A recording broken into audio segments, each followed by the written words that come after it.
विद्यार्थियों, कैसे हैं आप? उम्मीद करती हूँ आप सभी स्वस्थ हैं, मस्त होंगे और अपनी पढ़ाई में जी मन लगा रहे होंगे।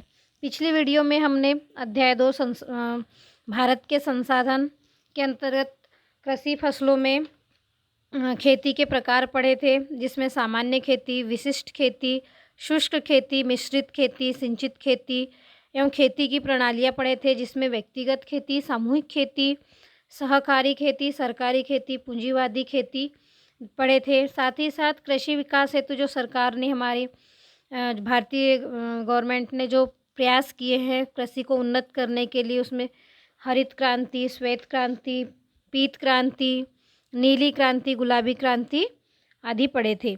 आज हम इसी श्रृंखला को आगे बढ़ाते हुए औषधीय उद्यान विधि एवं उपयोगिता एवं सुरक्षा को पढ़ेंगे। आज का हमारा इस अध्याय के अंतर्गत टॉपिक रहेगा औषधीय उद्यान विधि, उपयोगिता एवं सुरक्षा। तो शुरू करने से पहले आप सभी से एक विनती है कि इस वीडियो को जितना हो सके उतना लाइक शेयर कीजिए, ताकि यह क्लास सब तक के पहुँचे। तो शुरू करें।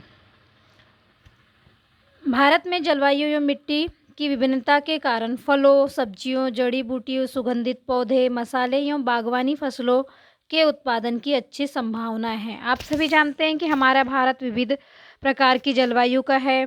इसके उत्तर में ठंडी जलवायु, दक्षिण में गर्म कहना चाहिए, पूर्वोत्तर राज्य में पहाड़ी भूमि एवं मरुस्थलीय भूमि इसके पश्चिम में पाई जाती है। अनेक प्रकार की मिट्टी भी पाई जाती है। जलवायु के साथ साथ यहाँ पे मिट्टी की भी विविधता है। इस कारण फल, सब्जी, जड़ी बूटी तथा सुगंधित पौधे, मसाले एवं बागवानी फसलों के उत्पादन की संभावना है। हम हर प्रकार की फसलों का उत्पादन ले सकते हैं। ऐसा ही नहीं है कि हम सिर्फ अनाज उगा लें। उसके बाद हो गया हम सब्जी, जड़ी बूटी एवं मसाले भी उगाते हैं। आप जानते होंगे केरल के मसाले विश्व प्रसिद्ध हैं। हिमालय की जड़ी बूटियों को कौन नहीं जानता, और मैदानी भाग की सब्जियों को सभी जानते हैं। भारतीय सब्जी और फलों का दूसरा सबसे बड़ा जो हमारा भारत है, विश्व में फल और सब्जी का दूसरा बड़ा उत्पादक देश है। विश्व उत्पादन का 10% फल एवं 13.28% सब्जियों का उत्पादन भारत ही में होता है। जो विश्व की कुल सब्जी का उत्पादन एवं फलों का उत्पादन है, उसमें 10% हम फल का उत्पादन देते हैं, और साथ ही साथ 13.28% सब्जी का उत्पादन भी करते हैं। उद्यान विधि के अंतर्गत निम्नांकित फसलों का उत्पादन संभव है। हम भारत की जो जलवायु है और मिट्टी के आधार पर हम किन किन फसलों को यहाँ पर किन किन फसलों का हम उत्पादन ले सकते हैं, उसके बारे में हम पढ़ेंगे।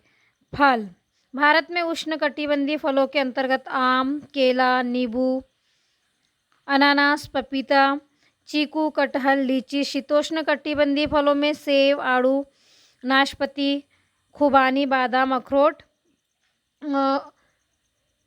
और शुष्क क्षेत्र में फलों में आंवला, बेर, अनार, अंजीर का उत्पादन होता है। जो उष्ण कटिबंधीय यानी क्या होगा, जहाँ पर गर्मी है, जहाँ पर पतझड़ वाले पेड़ पाए जाते हैं, वहाँ पर आम, केला, नींबू, अनानास, पपीता, अमरूद के फल लेते हैं। उष्ण कटिबंधीय है जहाँ पर थोड़ा गर्म जलवायु होती है, वहाँ पर हम आम, केला, नींबू, अनानास, पपीता, अनार, चीकू, कटहल, लीची, अंगूर का उत्पादन ले सकते हैं। और जो शीतोष्ण कटिबंधीय है, शीतोष्ण कटिबंधीय जहाँ पर जलवायु, वहाँ पे हम मेवे वाले जो फल होते हैं उनकी फसल लेते हैं। साथ ही साथ सेब, यानी जहाँ ठंडी जगह होती है वहाँ सेब, आड़ू, नाशपाती, बुखानी, बादाम, अखरोट। और जो शुष्क क्षेत्र हैं, जो हमारे शुष्क क्षेत्र हैं, उनमें हम फलों में आंवला, बेर, अनानास, अंजीर का उत्पादन होता है। आम, केला, चीकू और नींबू की पैदावार के मामले में हमारा देश अव्वल है, यानी प्रथम स्थान पे आम है, केला है, चीकू, नींबू की पैदावार, यानी यहाँ पर इन फलों का उत्पादन ज़्यादा लिया जाता है। ये विश्व में प्रथम स्थान पर है। भारत में विश्व का 39% आम एवं 23% केला होता है। जो विश्व का जो संपूर्ण उत्पादन लिया जाता है, उसमें हमारा जो भारत है उसका 39% आम का लिया जाता है और 23% किसका लिया जाता है, केले का उत्पादन लिया जाता है। सब्जियां, भारत में उगाई जाने वाली प्रमुख सब्जियों में टमाटर, प्याज, बैगन, पत्ता गोभी, फूल गोभी, मटर, आलू, खीरा है। जो हमारे यहाँ जो सब्जियां लेते हैं, जिन्हें हम जानते हैं, सब जो चावल और रोटी के साथ हमारा, जिसके बिना, सब्जियों के बिना हमारे भारत वालों का खाना पूरा नहीं होता, तो उनमें उगाई जाने वाली प्रमुख सब्जियां कौन कौन सी हैं? टमाटर, प्याज, बैगन, गोभी, मटर, आलू, खीरा है। दुनिया में सब्जियों की पैदावार में चीन के बाद दूसरा स्थान भारत का है। चीन विश्व में सबसे प्रथम स्थान पे है, या चीन कहना चाहिए विश्व का प्रथम सब्जी उत्पादक देश है और भारत द्वितीय देश है। विश्व के प्रथम प्याज और साथ ही साथ जो भारत में फूल गोभी के उत्पादन में विश्व प्रथम स्थान पे है और प्याज के उत्पादन में द्वितीय स्थान पे है, पत्ता गोभी के में तीसरे स्थान पर है। फूल, भारत में फूलों की खेती परंपरागत ढंग से होती है। गुलाब, ग्लोडियोला, ट्यूबोरिक्सा, कोसाद्रा के उत्पादन में तेजी से वृद्धि हुई है। यहाँ पे शब्द अच्छे से दिखाई नहीं दे रहा है। तो और अन्य फूलों का भी उत्पादन होता है, जिसमें हम, जो हमारे देसी फूल हैं, जिसमें हम गेंदा, चमेली इत्यादि फूलों का हम उत्पादन लेते हैं। मसाले, भारत को मसालों का घर कहा जाता है। हमारे जो मसाले उत्पादन है, ये विश्व प्रसिद्ध है। हमारे मसालों की महक विश्व में फैली हुई है। यहाँ पर काली मिर्च, इलायची, अदरक, हल्दी, मिर्च के साथ साथ बीज वाले मसाले का भी उत्पादन किया जाता है। भारत में मसालों का सबसे बड़ा उत्पादक, उपभोक्ता यह निर्यातक देश है। हमारा देश जो है भारत का सबसे बड़ा उत्पादक भी है, यानी यहाँ पर मसाले ज़्यादा उगाए भी जाते हैं। उपभोक्ता यानी उपयोग करने वाला भी है, यह निर्यातक देश भी। और साथ ही साथ क्या करते हैं, हम दूसरे देश में इसको बेचते हैं, यानी निर्यात करते हैं। तो मसाले में हमारा देश जो है उत्पादक भी सबसे बड़ा है, उपभोक्ता भी है और निर्यातक भी है। अब हम देखेंगे जड़ी बूटियाँ। जड़ी बूटियाँ औषधीय प्रयोग, प्राचीन काल से भारतीय औषधि पौधों एवं जड़ी बूटियों का भंडार है। हमारे भारत में प्राचीन काल से ही औषधि और जड़ी बूटी का भंडार रहा है, लेकिन वर्तमान में पूरे विश्व में प्रतिदिन एक वनस्पति लुप्त होती जा रही। कहा जा रहा है कि जो विश्व स्तर है, विश्व स्तर पर एक दिन में एक प्रकार की वनस्पति अब खत्म होते जा रही, लुप्त होते जा रही, यानी उनका जो अस्तित्व है वो खत्म होते जा रहा है। भारत में भी कई वनस्पतियां लुप्त हो चुकी है और कुछ वनस्पति लुप्त होने के कगार पर है। कुछ तो बिल्कुल लुप्त हो चुकी है, जैसे हम संजीवनी बूटी का नाम सुनते हैं, सिर्फ नाम है, अब है होती कैसी थी, क्या है, हम नहीं जानते। और कुछ कुछ वनस्पति क्या है जो अब लुप्त होने के कगार पर, यानी उनका उत्पादन नहीं के बराबर या उनको पाना दुर्लभ सा हो गया है। अत्यधिक एलोपैथिक रासायनिक दवा के उपयोग के उपचार के साथ साथ स्वास्थ्य पर उसके विपरीत प्रभाव के कारण अब विश्व प्राकृतिक जड़ी बूटियों का उपयोग के ऊपर ध्यान दे रहा है। अब क्या है, एलोपैथिक दवा जो हमको, जब हम बीमार होते हैं तो एलोपैथिक दवा से हमें क्या होता है, तुरंत स्वास्थ्य लाभ हो जाता है, जिस कारण हम इसके तरफ झुक गए थे कि जल्दी हमारा उपचार हो जाता है, हम जल्दी ठीक हो जाते हैं। पर इससे क्या होता है, हमारे शरीर पर रोग तो ठीक हो जाता है, पर हमारे जो आंतरिक शारीरिक अंग है उन पर क्या होता है, गलत प्रभाव पड़ता है या विपरीत प्रभाव पड़ता है। इस कारण अब जो जड़ी बूटी है उनके उपयोग की तरफ ध्यान दिया जा रहा था। जड़ी बूटियाँ क्या होती हैं, ये हमारे शरीर को धीरे स्वस्थ करती, पर साथ ही साथ हमारे जो अंग प्रत्यंग है उन पर कोई भी साइड इफेक्ट या उन पर विपरीत प्रभाव नहीं डालती। भारतीय चिकित्सा पद्धति जैसे आयुर्वेद, यूनानी में दी जाने वाली दवाइयों में भी जड़ी बूटियाँ या औषधीय पौधे का उपयोग किया जाता है।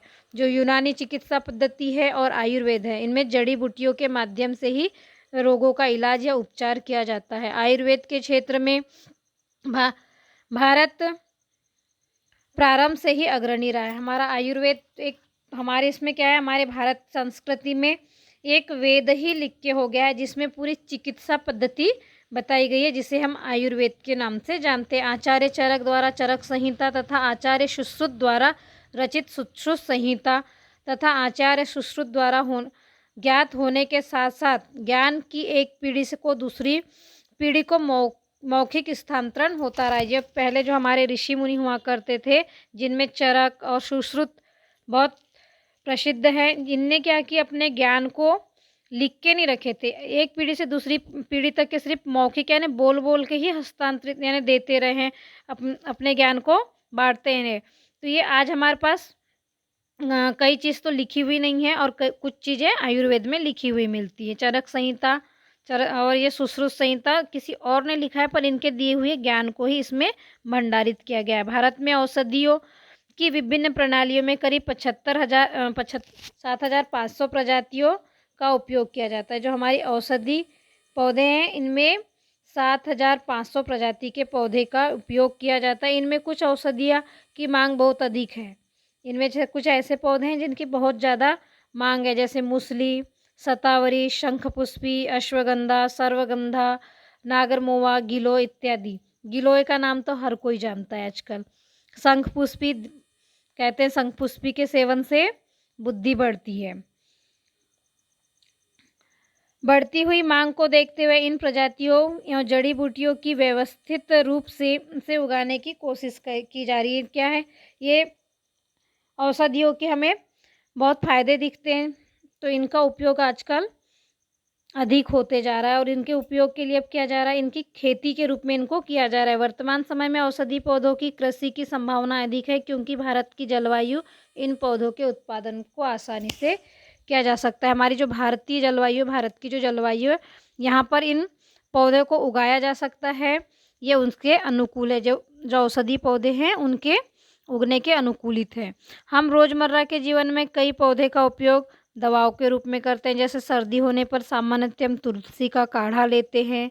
कई रोग के लिए हम औषधि पौधे के रसों या हल्दी, नीम आदि का उपयोग करते हैं। आप तो जानते हैं, जैसे हमारा सर्दी खांसी जुकाम हुआ तो हल्दी अदरक वाली चाय, तुलसी के पत्ते का रस निचोड़ के शहद के साथ काढ़ा बना के देना, ये प्रसिद्ध, हर घर में ये सब होते ही रहता है। नीम का उपयोग दाँत खाज खुजली के लिए हम लोग नीम की पत्तियों का लेप या उनका काढ़ा, उसकी पत्तियों को पानी में उबालकर स्नान करना इत्यादि करते हैं।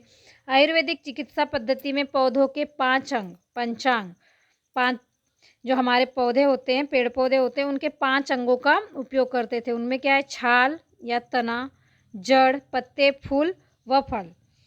छाल का, जड़ का, पत्ते का, फूल का एवं फल का उपयोग किया जाता था। यानी पूरे ही अंग पौधों के उपयोग में लिए जाते हैं।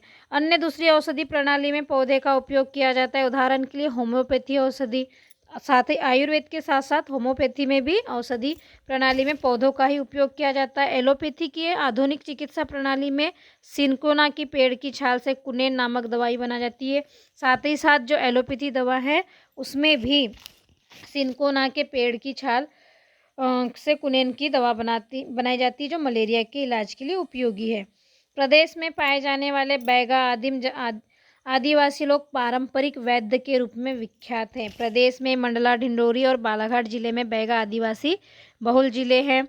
जो आदिवासी लोग होते हैं, जिनमें गोंड बैगा हैं, ये आज भी जड़ी बूटियों के माध्यम से ही इलाज करते हैं और कई बीमारियों का उपचार करते हैं। विभिन्न औषधीय पौधे की विभिन्न वातावरण परिस्थिति में लगाया जा सकता है।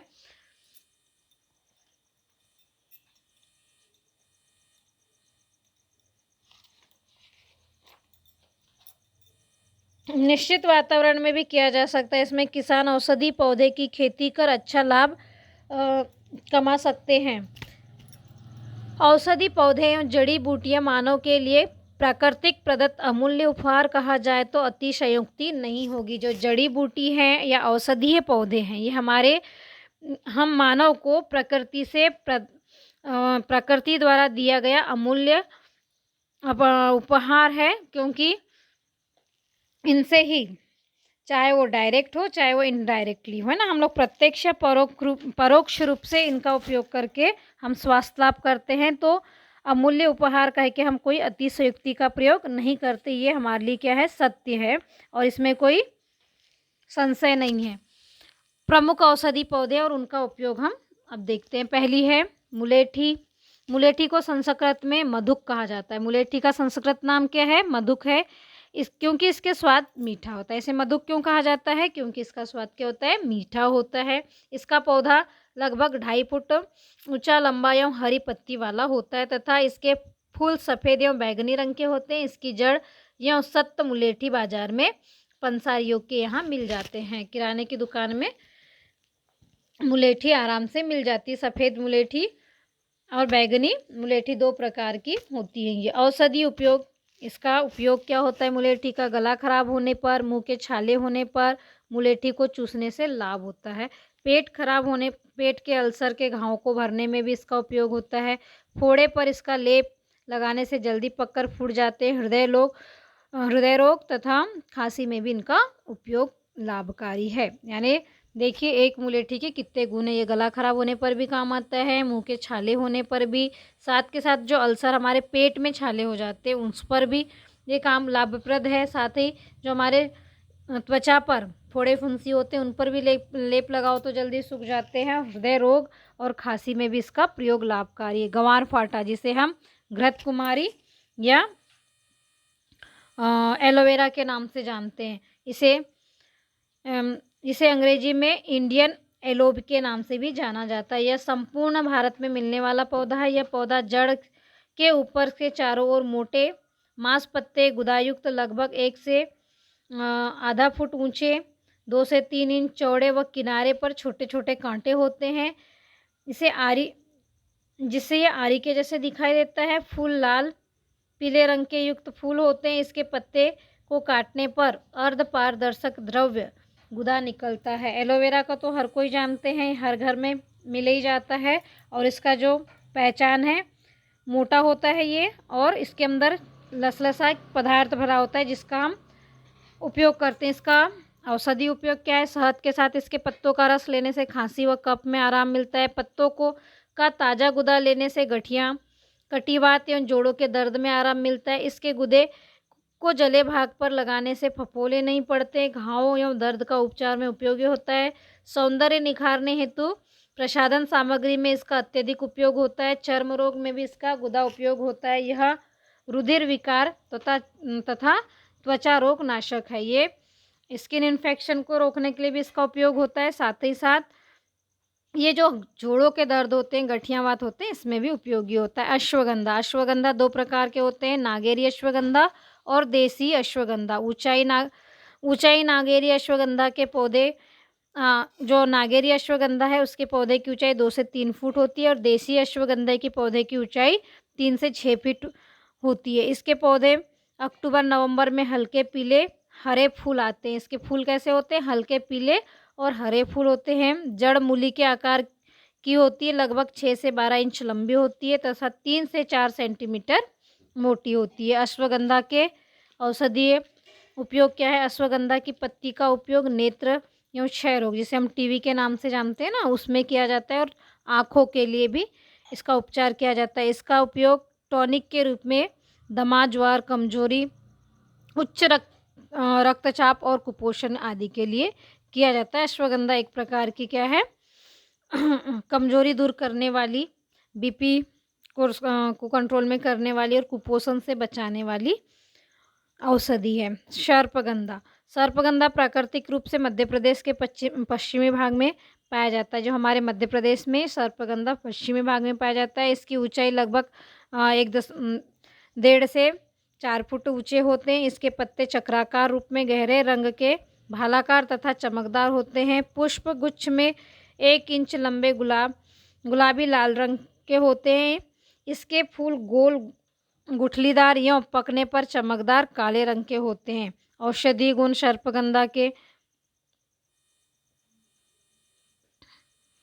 इस पौधे की जड़ का उपयोग उच्च रक्तचाप एवं श्वास रोग, अनिद्रा, हिस्टेरिया, हैजा, पुराना बुखार आदि रोगों में किया जाता है। इसका उपयोग कहना चाहिए जो हाई ब्लड प्रेशर है, उच्च रक्तचाप, श्वास का रोग, अनिद्रा जिसको नींद नहीं आती, हिस्टेरिया, हैजा, पुराना बुखार आदि के लिए किया जाता है। इसके पत्तों का रस मोतियाबिंद की सफ़ेदी के उपचार के लिए किया जाता है और इसका जो पत्तों का रस है उससे मोतियाबिंद जो आँखों में होता है उसके लिए उपचार के लिए किया जाता है। गिलोय, इसे गुड़बेल भी कहते हैं। इसे क्या कहते हैं? गुड़बेल या गोलोवा गुड़ीची के नाम से भी जाना जाता है। इसे 3 नाम से जाना जाता है। गिलोय को गुड़वेल, गिलोय या गुड़ीची के नाम से भी जाना जाता है। अमृता अर्थात कभी न सूखने वाली गिलोय बहुवर्षीय मासाल चिकनी झाड़ लता के रूप में पाई जाती है। क्या होती है? एक लता के रूप में न, बेल के रूप में पाई जाती है और ये 12 महीना हरी भरी रहती है, कभी नहीं सूखती है। गिलोय की बेल प्राय जंगल में खेतों की मेड़ झाड़ियों पर लिपटी हुई मिलती है। हमें जंगल में, और ये अपने आप नहीं होती, पेड़ों पर लपेट कर ही अपना कहना चाहिए ऊपर जाती है। इसका तना मोटा एवं इसके तने पर बाहरी और हल्के भूरे रंग की पतली परत होती है। निकालने पर यह परत निकलती है तो अंदर का भाग गूदेदार होता है। जब ये ऊपरी परत हम इसकी निकालते हैं तो अंदर का भाग कैसा होता है? गूदेदार होता है। इसके पत्ते पान के आकार के होते हैं। जो हम पान खाते हैं ना, उस आकार के इसके पत्ते होते हैं और थोड़े थोड़े शेप, उसका जो आकार है उसी प्रकार का होता है। फल मटर के दाने के समान गुच्छों में लगते हैं और जो गिलोय के फल हैं मटर के समान लगते हैं। प्रारंभ में हरे तथा पकने पर लाल रंग के हो जाते हैं। मध्य प्रदेश में मंडला, छिंदवाड़ा, जबलपुर, शहडोल, बालाघाट, होशंगाबाद, सिवनी, डिंडोरी इत्यादि जिलों में के वनों में प्राकृतिक रूप से पाए जाते हैं। जो हमारे मध्य प्रदेश में मंडला, छिंदवाड़ा, जबलपुर है, यहाँ के जंगलों में ये पाए जाते हैं। औषधि उपयोग: गिलोय की पत्ती, फल व जड़ का उपयोग औषधि रूप से किया जाता है, लेकिन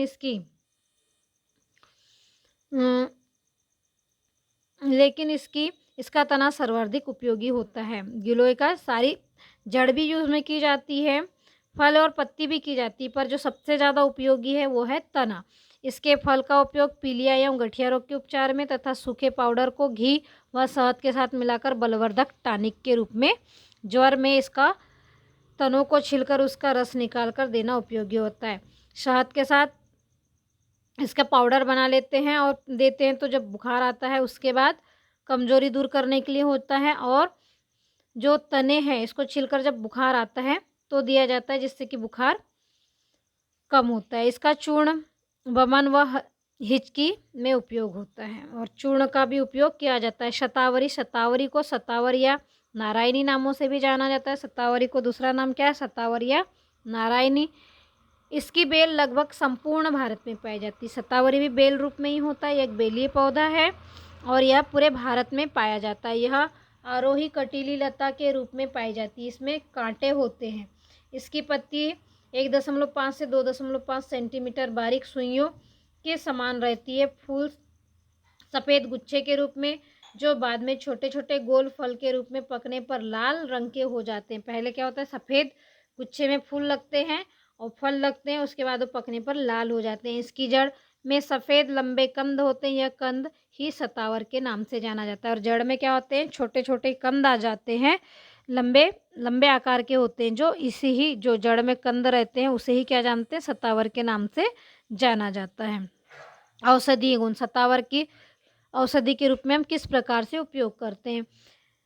शतावर की जड़ से बलवर्धक टॉनिक, मानसिक तनाव से मुक्ति, एनीमिया के उपचार, यानी जो मानसिक कहना चाहिए तनाव होता है उससे मुक्ति, एनीमिया के उपचार जिसको खून की कमी हो जाती है उसका उपचार, खांसी, विष निरोधक और पुराने फोड़े फुंसी के उपचार के लिए किया जाता है। जिनको पुरानी फोड़ी फुंसी है, दांत खाज है, उसमें भी किया जाता है। तुलसी: तुलसी एक ऐसा पौधा है जिसका धार्मिक और वैज्ञानिक महत्व से आप सभी परिचित है। आप सभी जानते हैं हमारे हिंदू धर्म में सबके घर में तुलसी का पौधा रहता है। इसका हमारा धार्मिक महत्व भी है और वैज्ञानिक महत्व भी। ये दोनों प्रकार से रामा और श्यामा होती है, 2 प्रकार की होती है। रामा यानी थोड़े हरे पत्ते वाली, श्यामा या मीन्स काले पत्ते वाली। इसके पौधे लगभग 2 से 2.5 फुट के ऊंचे झाड़ीनुमा होते हैं। पत्तियां हरी, छोटी, कालिमा युक्त होती हैं। शाखाएं के सिरों से मंजरी निकल आती है, जो प्रारंभ में हरी तथा पकने पर भूरी हो जाती हैं, जिसमें अंदर काले बारीक बीजे होते हैं। यह भारतवर्ष का एक सर्वरोगनाशक पौधा है जो अनेक गुणों के कारण उपयोगी होता है। एक विशेष प्रकार की गंध आती है। हमारी तुलसी के पत्ते से खुशबू भी आती है और ये हर घर में मिलता है। औषधि गुण: विभिन्न प्रकार के बुखार में तुलसी के पत्ते को चाय में उबालकर सेवन करने से गले की खराश दूर होती है। अस्थमा, खांसी, सर्दी में तुलसी के पत्ते को हल्दी व शहद के साथ मिलाकर काढ़ा बनाकर सेवन करने से फायदा होता है। बच्चों की सामान्य बीमारियों में तो तुलसी के पत्तों का रस भी प्रभावकारी होता है। तुलसी की पत्तियों का सर्दी खांसी बुखार में यूज़ किया जाता है। आंवला, आंवला भारतवर्ष में सर्वत्र पाया जाता है। यह भी भारत में सभी जगह पाया जाता है। आंवले का वृक्ष लगभग 20 से 25 फुट ऊंचा होता है। इसके पत्ते इमली के पत्ते की तरह बारीक बारीक होते हैं और पुष्प यानी गुच्छों में होते हैं। छोटे छोटे फूल लगते हैं और फिर गोलाकार इसका क्या होता है, फल लगता है, गोल फल लगता है। और पकने पर ये हल्का कच्चे रहने पर हरा और पकने पर हल्का पीला रंग का होता है। आंवला रसायन द्रव्य में सर्वश्रेष्ठ है, इसीलिए आयुर्वेद में इसे अमृत तथा अमृत फल भी कहते हैं। इसका जो बीज है ये षष्ठपदीय होता है। आंवले के फल में विटामिन सी भरपूर मात्रा में पाई जाती है। इसमें नारंगी के रस से 20 गुना अधिक जो हमारा विटामिन पाया जाता है। जो हमारा संतरा होता है इससे 20 गुना ज़्यादा विटामिन पाया जाता है। और कहा जाता है कि एक आंवला हर दिन खाने से हमें कहना चाहिए जो विटामिन सी की कमी से होने वाले रोग होते हैं वो कभी नहीं होते हैं। और ये ठंड के दिनों में निकलता है, मौसमी फल है।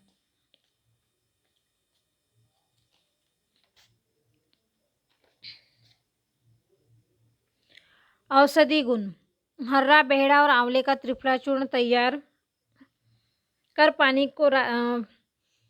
कर रात में पानी में भिगोकर सुबह आँख धोने से आँखों की रोशनी बढ़ती है।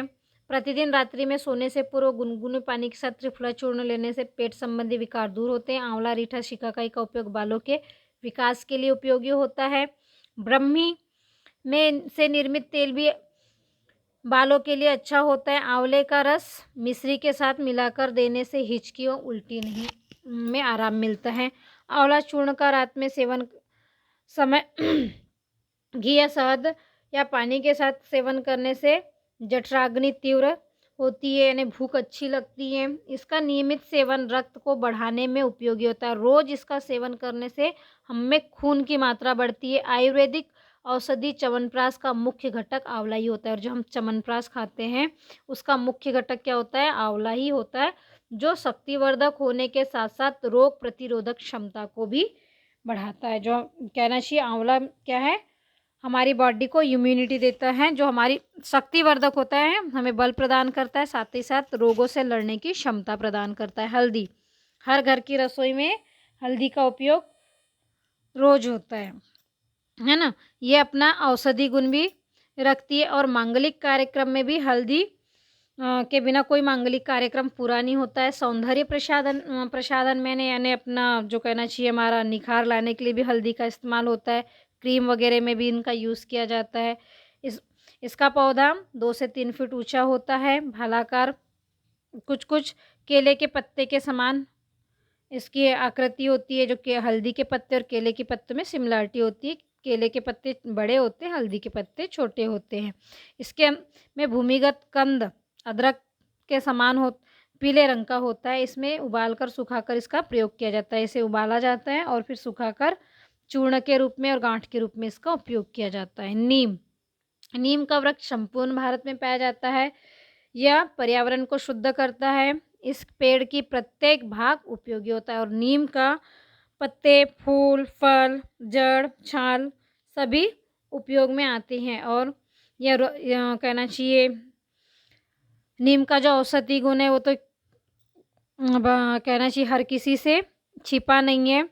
ये कहना चाहिए इसके बीज से लेके जड़ तक के इसका हम उपयोग करते हैं। बसंत ऋतु में नीम के जो नए पत्ते आते हैं उसका सेवन करने से रक्त शुद्ध होता है। चेचक आदि भयंकर जो बीमारी होती है इससे नहीं हो पाती है। दांतों के विकार को दूर करता है। नीम की लकड़ी, कौली जो दतून है वो करने से दांतों के रोग दूर होते हैं। दांत खाज, खुजली, फोड़े, फुंसी आदि पर नीम की छाल का उपयोग होता है। नीम की सूखी पत्ती के धुएं से मच्छर भाग जाते हैं। सूखी पत्ती अनाज में रखने से अनाज में कीड़े नहीं लगते हैं। और नीम के पत्ते को उबालकर उसका पानी उपयोग करने से रोगी के कपड़े तथा कमरे को विषाणु मुक्त कर सकते हैं। यानी जो पानी का उपयोग हम फर्श को पोंछने और रोगी के कपड़े धोने के लिए भी कर सकते हैं। नीम का तेल चर्म रोग नाशक होता है। और नीम का तेल है जो हमारी जो त्वचा रोग है उसके उपयोग में किया जाता है। इन औषधीय पौधों के अतिरिक्त अन्य महत्वपूर्ण जड़ी बूटियाँ और अन्य उपयोगी औषधीय पौधे निम्न हैं।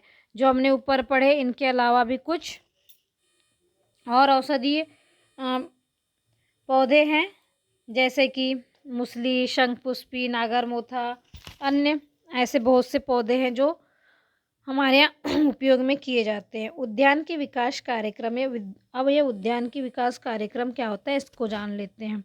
राष्ट्रीय उद्यान के मिशन एवं राष्ट्रीय बागवानी केंद्र सरकार की प्रायोजित कार्यक्रम है, जिन्हें 2005 में प्रारंभ किया गया। इन कार्यक्रम के अंतर्गत बागवानी उत्पादनों के उत्पादियों वितरण को सम्मिलित किया गया है। बागवानी के अंतर्गत जो हम कहना चाहिए छोटे पौधे होते हैं उनका उपयोग करते हैं, और इसके साथ साथ हम जड़ी बूटी वाले जो पौधे होते हैं उनका उपयोग किया जाता है। बागवानी के अंतर्गत फल एवं फूल के उत्पादन को लिया जाता है। अब इसकी स्थापना बागवानी केंद्र जो हमारा राष्ट्रीय उद्यान की मिशन है और राष्ट्रीय बागवानी केंद्र है, उसके माध्यम से 2005 में की गई थी।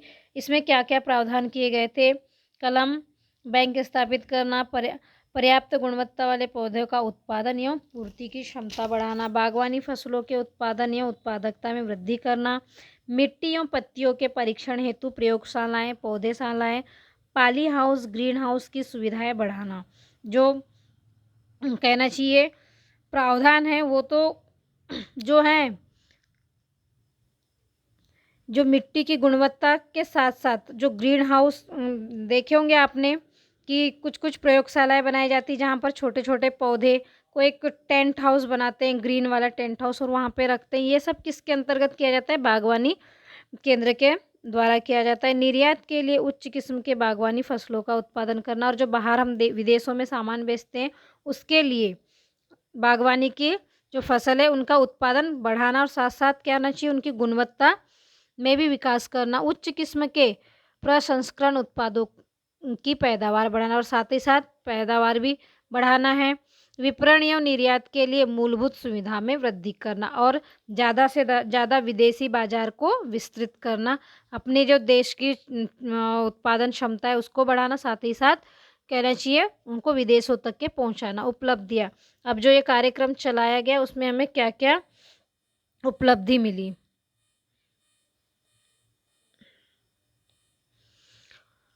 बागवानी फसलों के अंतर्गत 97,503 हेक्टर अतिरिक्त क्षेत्र पाए गए हैं। फल, सब्जी और मसालों के लिए क्रमशः 50,667 हेक्टर और 16,252 हेक्टर तथा साथ ही साथ 2,262 हेक्टर क्षेत्रफल को भी शामिल किया गया है। औषधि एवं सुगंधित पौधों एवं फूलों जैसी उच्च मूल्य वाली फसलों के अंतर्गत 5,858 हेक्टर क्षेत्र को शामिल किया गया है। इसी के साथ आज हम यहाँ पर आज का कक्षा को यहीं विराम देते हैं। जय हिंद, जय भारत।